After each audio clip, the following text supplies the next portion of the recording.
عام فرد سے لے کے حکمرانوں تک اس پہ غور کرنا چاہیے، کیونکہ جنگ تو جاری ہے، جنگ تو میں نے کہا کہ پچھلے 30-35 سال سے جاری ہے، اور اگر یہ اسی طرح کے معاملات بڑھتے کلائمیکس کی طرف جائے گی اور جب الجھ جائیں گے تو کہا یہ جاتا ہے کہ جنگ اگر ہو گئی تو اس کے بعد پھر اگلا جو جنگ کے لیے ہتھیار سب سے بڑا ہتھیار وہ پتھر ملے گا، کیونکہ یہ سب کچھ تباہ کر دیں گے ایک دوسرے کے۔ آپ دیکھ رہے ہیں پاکستان جیسے ملک کے پاس درجنوں کے حساب سے ایٹمی ہتھیار ہیں، انڈیا کے پاس ہیں 7 بڑے ممالک کے پاس، اور بہت سارے ممالک ایسے بھی ہیں کہ جو شاید جن کے بارے میں کہا جاتا ہے وہ کوریا ہو، ایران ہو، کہ ان کے پاس جو ہے۔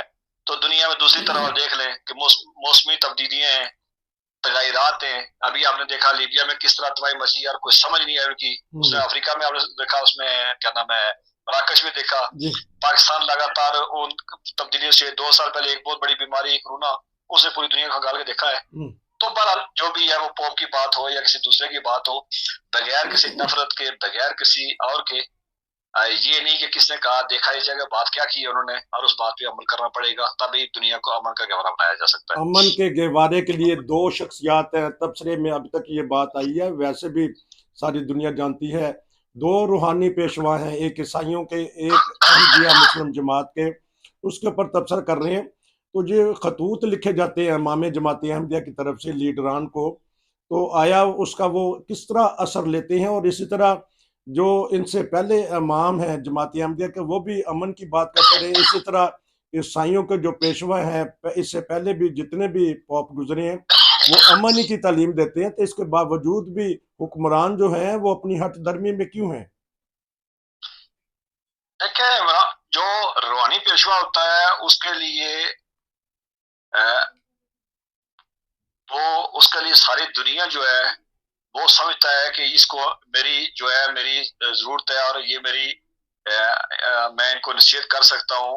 اور دوسری بات یہ ہے کہ ان کا خیال یہ ہوتا ہے کہ میری جو بات ہے وہ ان کے لیے امن، اور میں امن کا ہی پیغمبر ہوتے ہیں، ہوا کرتے ہیں، وہ امن کا پیغام لے کے چلتے ہیں، امن کا پیغام بھجواتے ہیں۔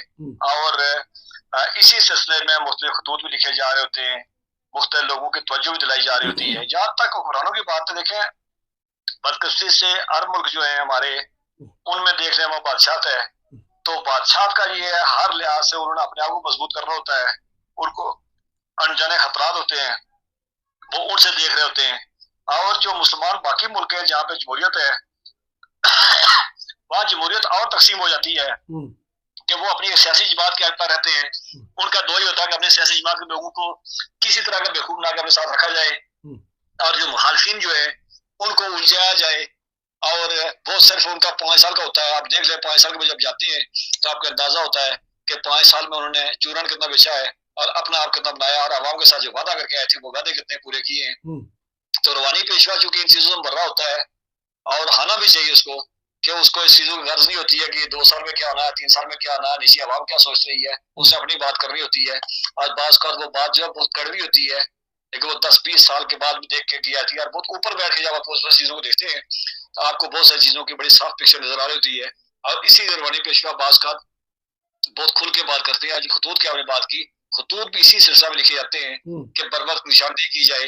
وہ قرآن جو ہے جن کے پاس طاقت ہے، چونکہ روحانی پیشوا کے پاس طاقت تو نہیں ہوتی ہے، ان کے پاس دعا کا سورس ہوتا ہے، ان کے پاس مشورے کا سورس ہوتا ہے، ان کے پاس اپنے لوگوں کو وہ ایڈوائز کر سکتے ہیں کہ یہ کرو گے تو بچت ہو جائے گی، اس کے علاوہ تو ان کے پاس کوئی امپلیمنٹ کی پاور نہیں ہوتی ہے۔ تو وہ پھر بعض اوقات قرآنوں کو خط لکھ رہے ہوتے ہیں کہ معاملات جو ہیں، یہ معاملات جو ہیں یہ جا کے جو تمہیں چھوٹے لگ رہے ہیں یہ بعد میں جا کے زیادہ پیچیدہ ہو جائیں گے، اور انسانیت اس سے نقصان ہوگا، اس لیے ان پہ دھیان رکھو، ان سے یہ ہے کہ اس پہ نظر ثانی کرو جو تم کر رہے ہو۔ تو یہ خطوط لکھے جاتے ہیں، اور خطوط ہمیشہ سے دیکھیں عالم اسلام میں بھی نبی پاک کے دور میں بھی خطوط لکھے گئے ہیں، اس کے بعد آنے والے وقتوں میں خطوط لکھے گئے ہیں، اور جب 1300 سال تک مسلمانوں میں کوئی ٹوٹی پھوٹی جو بھی اس طرح کی خلافت بھی موجود رہی ہے، تب بھی وہ جو ہے وہ نشاندہی کرتے رہے۔ الگ بات ہے کہ ان کے اپنے معاملات کافی الجھے ہوئے تھے، لیکن بہرحال جو آخر پہ آنے والے وہ بھی خطوط دیکھتے رہے۔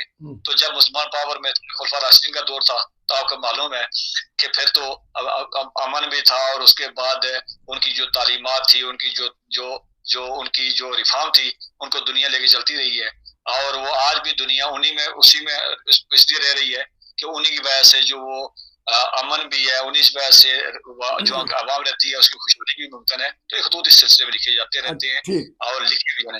اچھا، کیونکہ ابھی آپ نے نشاندہی کی کہ جو روحانی پیشوا آتا ہے وہ آنے والے سالوں کو دیکھ لیتا ہے.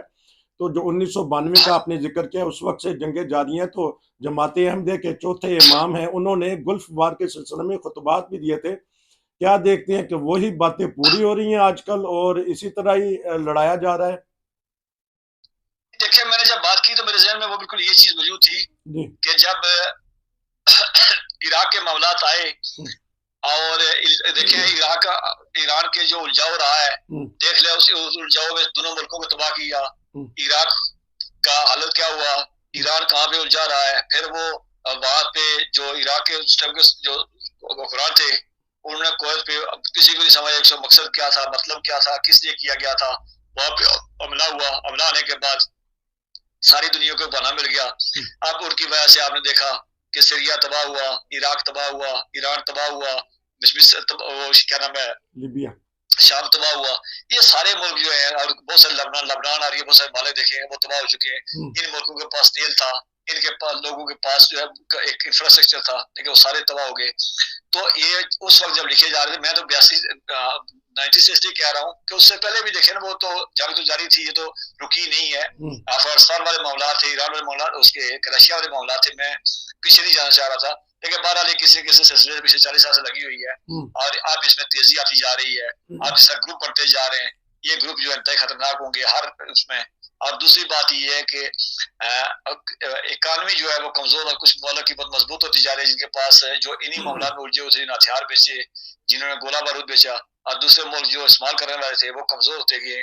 تو اس طرح دنیا کے اندر ایک عجیب طرح تصاد پیدا ہو چکا ہے کہ انتہائی امیر انتہائی غریب، اور جو غریب ہیں ان کے یہاں بے چینی بڑھتی جا رہی ہے. لیکن بدقسمتی کچھ ممالک غریب ملک ایسے بھی ہیں جن کے پاس ایسے ہتھیار بھی ہیں کہ وہ اگر کسی فرسٹریشن کا شکار ہوئے تو استعمال ہوں گے اور دنیا تباہی کی طرف جائے گی. ناظرین، آج کا جو تبصرہ ہے وہ دو روحانی پیشوا اس وقت دنیا میں موجود ہیں، ایک عیسائیوں کے ہیں، ایک مسلمانوں کے ہیں. اس کے اوپر تبصرہ کیا ہے چھوٹا سا. امید ہے کہ آپ کو پسند آیا ہوگا. اور جو یہ رہنما لوگوں کو بتا رہے ہیں، لیڈران کو بتا رہے ہیں، عوام کو بتا رہے ہیں، اگر اس پہ عمل کریں گے تو امن ہوگا، ورنہ بے چینی. میں ایک بات کہتا چلوں، میری اس بات سننے کے بعد بہت سارے لوگ آپ کی اس پہ آ جائیں گے، چینل پہ آ جائیں گے اور بہت سارے کمنٹس کرنا شروع کر لیں گے. لیکن میں شروع میں کہا کہ یہ ذمہ داری جو ہے مسلمانوں کی طرف سے امام خانہ کعبہ کی بنتی تھی کہ امام خانہ کعبہ کو پتا ہے کہ سعودی عرب کے حالات تبدیل ہوئے. اب ان کے پاس لکھا ہوا جو آتا ہے اور وہ اسی کو پہ لے کے پہنچا رہے ہوتے ہیں، اور وہ کبھی کوئی نمائندگی کی بات نہیں، وہ قرآن حدیث کی بات تو کرتے ہیں لیکن وہ اپنے شرکا سے بات کر رہے ہوتے ہیں، ان کی نمائندگی کی بات نہیں ہو رہی ہے. دوسری بات یہ ہے کہ مسلمانوں کے جتنے بھی قرآن ہے، پاکستان کے بڑے بڑے علماء کو دیکھ لیں، وہ کبھی مسلمانوں کی ترجمانی نہیں کرتے. یہ امت کا نام تو کہیں انہوں نے کام کرنا ہو تو وہ ترجمانی، وہ جذبات مجروح ہو رہے تو پھر وہ بیان دے دیتے ہیں، لیکن کبھی ان کا ایسا کوئی اقدام نہیں ہوتا جس سے امت کی ترجمانی ہو اور امت کو آنے والے وقت میں نشاندہی ہو. اپنے اپنی جماعتوں کے، اپنے فرقوں کے وہ سچائی میں، اور اس کے بعد دوسروں سے الجھے ہوئے ہیں، تقسیم در تقسیم ہے. یہی بات عربوں میں ہے، یہی بات جو ہے یہ ہمارے انڈیا پاکستان میں ہے، بنگلہ دیش میں ہے. تو اس لیے دو ہی گھما پھرا کے آپ کہیں سے دیکھیں کہ دو ایسی بڑی قداور شخصیت نظر آتی ہیں کہ جو ہمیشہ بولتی ہیں اور جن کا سننے والے لوگ موجود ہیں اور جن کے بولنے کا اثر بھی ہے. اور پوپ کے چونکہ اپنے بہت سارے ممالک ہیں، ان کے اپنے جو ماننے والوں کے بہت سارے ممالک ہیں، بڑی ترقی یافتہ ملک ہیں، تو یقیناً وہ ان کا احترام کرتے ہوں گے. دوسری جماعتیں احمدیہ کے یقیناً وہ کتوں تو نہیں ہیں، لیکن ان کے ماننے والے دنیا کے ہر ملک کے اندر موجود ہیں، اور ان کے ماننے والوں کا وہاں کے قرآنوں سے کے ساتھ، وہاں کے لوگوں کے ساتھ، وہاں کے اداروں کے ساتھ انٹریکشن بھی ہے، اداروں میں بھی ہے. تو یقیناً جب یہ آواز جاتی ہے تو اس کا اثر پڑتا ہے. اور ساتھ یہ بھی ہے کہ امام جماعت احمدیہ کے جو دورہ جات ہوتی ہیں، جب ان کو غیر بھی سنتے ہیں، غیر مذہب کے لوگ بھی سنتے ہیں. میں اسی سلسلے میں جب بات کر رہا تھا، میں نے وائٹ ہاؤس میں تقریر سنی تھی ان کی، جب یورپی یونین میں تقریر ہوئی تھی، اس کے بعد میں بہت سارے ممالک کے پارلیمنٹ میں تقریر سنی تھی. تو وہ میں اس سب کو میں اصل رکھ کے بات کر رہا ہوں کہ اس تقاریر میں یہی تھا کہ بقائے قومی کی بات تھی، مذہبی امانگی کی بات تھی، دنیا کو امن کا گہوارہ بنانے کی بات تھی. اور پوپ کے بھی جب میں نے سنا کسی آپ نے، تو جب بھی انہوں نے بات کی، انہوں نے اس طرح کی باتیں کی ہے. اور یہ باتیں دونوں کی، میں نے کہا دونوں کی قابل احترام بھی ہے، اور دونوں کی باتیں جو ہے ان کو اگر کوئی سنے گا، کوئی عمل کرے گا تو دنیا میں امن ہی ہوگا، اس سے نقصان کسی کا کچھ نہیں. تو آخر میں صرف 2 منٹ کا تبصرہ کیجیے گا. وہ مجھے پوسٹ آپ نے بھیجی تھی، تو جو ہمارے علماء ہیں نام نہاد، وہ تو بدنامی کا باعث بن رہے ہیں. وہ ایسے ایسے دعوے کر دیتے ہیں. ایک عالم نے تو دعویٰ کر دیا تھا کہ اسرائیل دنیا سے مٹ جائے گا فلاں تاریخ تک، آج تک میرا خیال. تو اس بارے میں بتا دیجیے گا کہ لوگ کس طرف چل پڑے ہیں، وہ ان روحانی پیشواؤں کی بات کیوں نہیں سنتے؟ دیکھیں بات یہ ہے کہ وہ تو میں نے آپ ایک شغل میں بھیجی تھی، وہ پنڈی کے پیر صاحب ہیں، ہاں جی ہاں جی. اور ان کی باتیں ایسی ہوتی ہیں. وہ 2022 میں الیکشن کروا کے عمران خان کو وزیر اعظم بنوا چکے تھے، اچھا باقی صاحب کو جیل بھجوا چکے تھے، اور کل انہوں نے اسرائیل کو ختم کر دیا. جی. آپ کو بڑے مزے کی بات بتاؤں، میری بات پھر وہ چلی جائے گی، میں اس سائڈ میں جاؤں گا. آپ کو پتا ہے پاکستان میں کتنے مولوی جو بڑے بڑے عالم دین ہیں جو اپنے آپ کو فتح قادر کہتے ہیں، لیکن ان سے پوچھو کہ بھائی تم کا فاتح ہو چکے ہو تو یہ تو پوری دنیا میں پھیل چکے ہیں، تو وہ گالیاں دینا شروع کر لیتے ہیں. تو اس لیے وہ جو مرضی ہیں.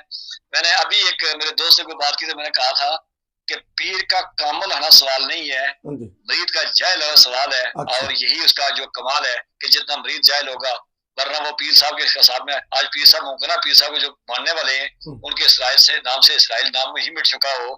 تو میں نے کل شرارتن کے کہا تھا کسی کو، میں نے کہا پاکستان کے جو ہے پاسپورٹ سے جو تھی وہ ایک پابندی وہ ختم کر دینی چاہیے، جو کہ پیر صاحب نے اس کو ختم کر دیا ہے، اسرائیل کو ملک کو ختم کر دیا ہے. تو اس طرح کے نصر باز چلتے رہیں گے. اور ہماری قوم کا ایشو یہی ہے کہ بیسک میں نے جو شروع میں بات کر رہا تھا، بدقسمتی سے ہمارے ہاں جتنے بھی ہیں وہ اسی طرح کے بونے ہیں اور اسی طرح کی باتیں کرنے والے ہیں. لیکن ان کے سننے والے وہ نہیں سمجھتے ہیں کہ وہ نہیں کرتے ہیں یہ کیا بکواس کر رہے ہیں اور کس طرح کی بات کر رہے ہیں. وہ سر بنا رہے ہوتے ہیں اور اس کے بعد انہی باتوں کو لے چل رہے ہوتے ہیں. ان پیر صاحب کی یہ جو بات یہ جو میں کل بھجوا رہا تھا آپ کو، ان کے فالوور دیکھیں، ان کے کمنٹس نیچے دیکھیں تو آپ کو لگ پتا جائے گا کہ پیر صاحب زیادہ جاہل ہے یا پیر صاحب کے مریض جو ہے اس سے بڑے جاہل ہیں. انگوٹھا چھاپ جب پیر ہو جائیں گے، انگوٹھا چھاپ جب ماننے والے ہو جائیں گے تو یہی حال پھر ہوتا ہے. تو کیونکہ انہوں نے اپنے تھوک سے انگوٹھا بھی لگا دیا تھا. تھوک سے انگوٹھا، کیونکہ آپ وکیل بھی ہیں، اہمیت ہے تھوک سے انگوٹھا لگانے کی یا صرف سیاہی ہو ایسی جو مٹے نہ؟ نہیں، وہ کس طرح کا ان کا سٹائل ہے اور وہ ایسے بات کرے. انہوں نے کرونا کا علاج بھی آپ دیکھیں کبھی اگر ناظرین دیکھیں تو انہوں نے کرونا کا علاج بھی تلاش کیا تھا. اچھا بھائی ان کو اپنی چولیں مارنی ہوتی ہے اور یوٹیوب چینل چلانا ہوتا ہے، ٹھیک ہو اور گیا. وہ بس ان کا ایسا ہی ہے. میں ان سے کیا ان کا یہ پیر نہیں ہے، یہ پنڈی میں دودھ والی کلفی بیچتے تھے اور پھر ان کو وہاں سے وجد ہوا اور وہ روحانی ان کو جو ہے وہ شروع ہو گیا. تو یہ وہاں سے پیر بڑے ناظرین یہ بھی ایک ہم نے بات بیچ میں کر دی کہ دنیا کو اگر امن کے دھارے میں لانا ہے تو جو دو روحانی پیشوا، دیکھیں انہی کی بات سننی ہوگی جن کا جو امن کی بات کرتے ہیں اور اس طرح کے پیرو گیری جو نصر بازی کا تقسیم کی اور بات کرتے ہیں ان کی بات ہوگی، بات انہی کی ہوگی جو امن کی بات کریں گے اور جن کو دنیا کے حالات کا ادراک ہوگا، جن کو معلوم ہوگا دنیا کہاں جا رہی ہے اور جن کو معلوم ہوگا کہ اگر امن نہ ہوا تو اس دنیا کا انجام کیا ہوگا. امن لانا ہے تو پھر ان باتوں پر عمل کرنا ہوگا. آج ہم نے تبصرہ کیا عالمی حالات کے اوپر. آپ کا بہت شکریہ. انشاءاللہ پھر بات ہوگی. نصیر کو اجازت دیجیے. السلام علیکم.